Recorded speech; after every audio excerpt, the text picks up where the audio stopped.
Welcome back. Lori Langley joins us in the studio this morning to teach us how to make her candy corn cookies. Good morning, Lori. Thank you so much for joining us. Absolutely. It's not a beautiful Monday out there, so we might as well make something fun in the kitchen today, right?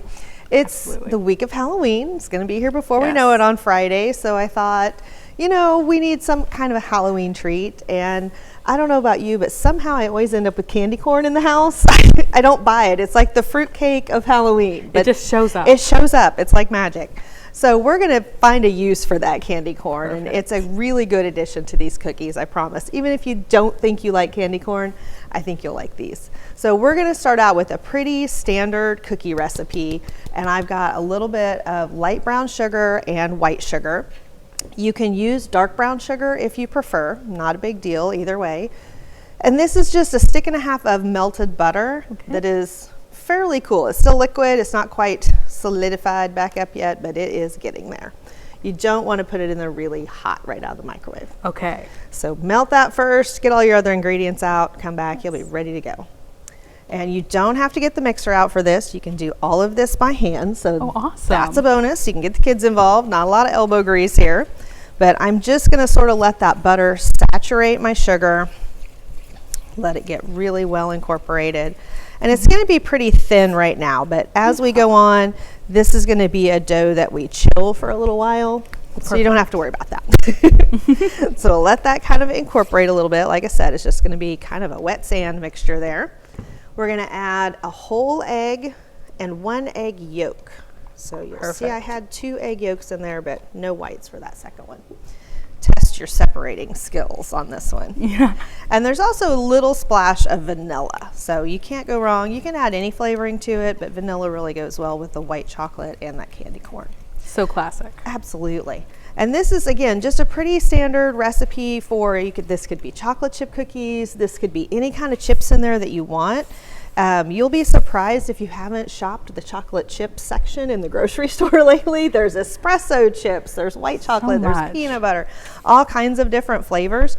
So you could absolutely start with this cookie dough base and put whatever flavors that you wanted in there, any kind of candy pieces. It's going to go really well with that. So we're going to set this aside. And we're going to then put our dry ingredients together in a little bit smaller bowl because we're going to work it into the big one. And in my most beautiful Tupperware here, I have quite a bit of flour. Get all of that in there.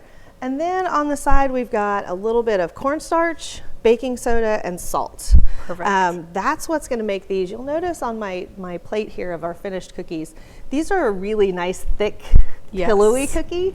And so that baking soda and cornstarch mixture in there is what's going to keep them really nice and fluffy. So we want to whisk this together, or just kind of mush it together a little bit. Make sure that those cornstarches and baking sodas are incorporated. And then when we come back, we're going to put those wet and dry ingredients together. We're going to add all of our little goodies, and then we'll talk about our baking process on these because it's a little bit different. Okay, perfect. Thank you so much, Lori. We'll be right back. Welcome back. Lori Langley is joining us in the studio this morning to teach us how to make her candy corn cookie recipe. Good morning, Lori. Good morning. Thanks for joining us. Of course. I love my Mondays. It's such a great way to start the week, even though it's not very nice outside. But we're going to try and make it a little bit better for you. We're about halfway in here with this candy corn cookie recipe, and as I mentioned earlier, it's really a basic dough, so we can kind of turn this into whatever we want at this point, but we're going to make it kind of Halloween-y, a little bit fun. So all I've got in my large bowl is a little bit of melted butter, light brown sugar, white sugar, some vanilla, some eggs, and then over here we whisk together just some flour, cornstarch, baking soda, salt. Again, very basic ingredients. This can make a chocolate chip cookie. This could make kind of whatever you wanted. So we're going to very slowly, a little bit at a time, start to work these together. And again, you do not need a mixer for this at all.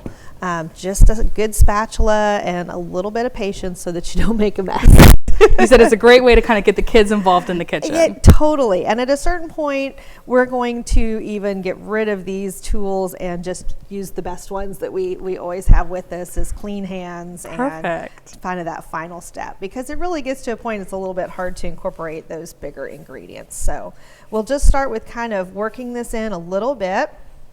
What we started out with kind of almost looked like melted peanut butter. So it's going to be a thin start, which is good. Once we get that in, we'll add a little bit more of our dry ingredients. Perfect.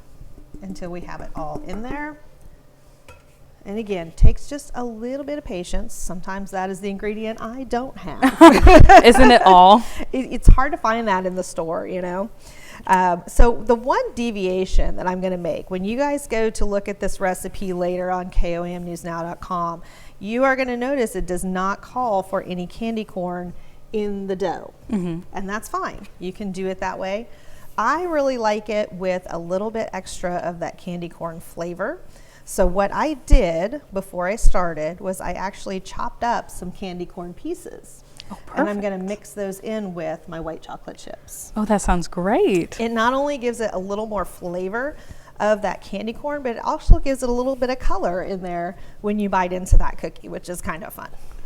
A fun little surprise in the middle. Yeah, exactly. So I'm going to scrape down that spatula. Perfect. And then I'm going in. Okay. We're going to get the last of that. As you can see, we're very close. Yeah. It's starting to be incorporated. We've got that little bit of dry left, so we just want to make sure it's really smushed together before we add those next ingredients. When we come back, I will have this totally incorporated. It's a pretty stiff dough, and we'll add those last little additions and then talk about the baking process on this one. It's pretty simple, but you want to just make sure you kind of do things in the right order. Sounds great. I know you guys are going to want to come back and make sure you see how this comes together. We'll be right back after this. Welcome back. Lori Langley is in the studio this morning showing us her very seasonal, very fitting candy corn cookie recipe. Perfect for this week. We are sliding into Halloween so fast, but I've got all of our dry and our wet ingredients mixed together, and you'll see this is now a really well-formed dough. It's just got a little bit of stickiness to it, but it's not really sticking to my gloves, sticking to my hands if I was just using clean hands.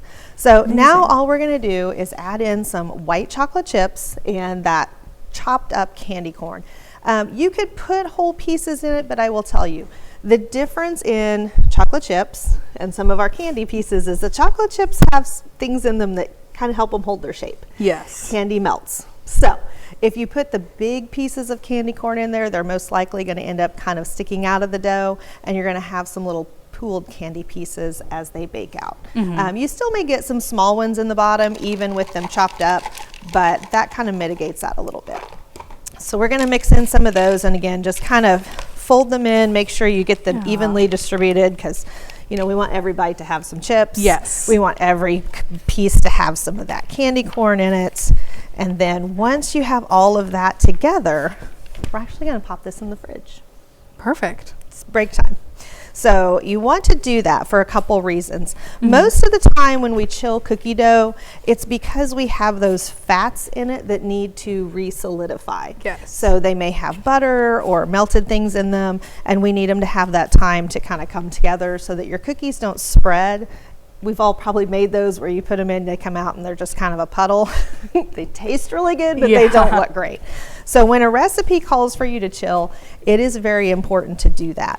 This particular dough, however, does not have a lot of those ingredients in it. So the reason we chill it is to really just let those ingredients kind of come together, soak together. Yeah. Because I want to show you, I actually, just to kind of show the point, I baked a couple of cookies last night immediately out of the bowl, and then I put some in the fridge for a couple hours and let them sit. There is not a substantial difference in the overall baking of them. They're still really nice and thick. These are the ones that came straight out of the bowl, and these are the ones that we chilled the dough. But if you look at the texture of them, the ones that came right out of the bowl are a little rougher texture, where these over here are a little bit smoother on the top. So those ingredients really came together a little bit better, and just going to give you more flavor to those cookies. They're going to stay really soft and chewy on the inside. So take that time. You can actually even do this up the night before. It doesn't have to only be 2 hours. Yes. It just needs to be at least 2 hours. So you could actually mix this up today and bake these off on Friday. Just wrap them up in saran and pull that dough out right before you want to bake those Thursday night or Friday morning if you're having the kids over. So don't get too stressed out about that time. Yeah. But again, even right out of the bowl, it's not a super sticky dough, so you'll be able to wrap it up and work with it really well. And then once it is chilled, it is super easy to work with. You'll want to use a cookie scoop though to kind of help form those dough balls, because again, it's solid enough. You can see I can kind of push down pretty hard, and you'll just pack that in there for shape and size. Bake them on a parchment lined cookie sheet, and when they come out, you can even add some extra candy corn on top or leave it as it is because you've got it inside. So perfect for the season. Thank you so much, Lori. We'll be right back.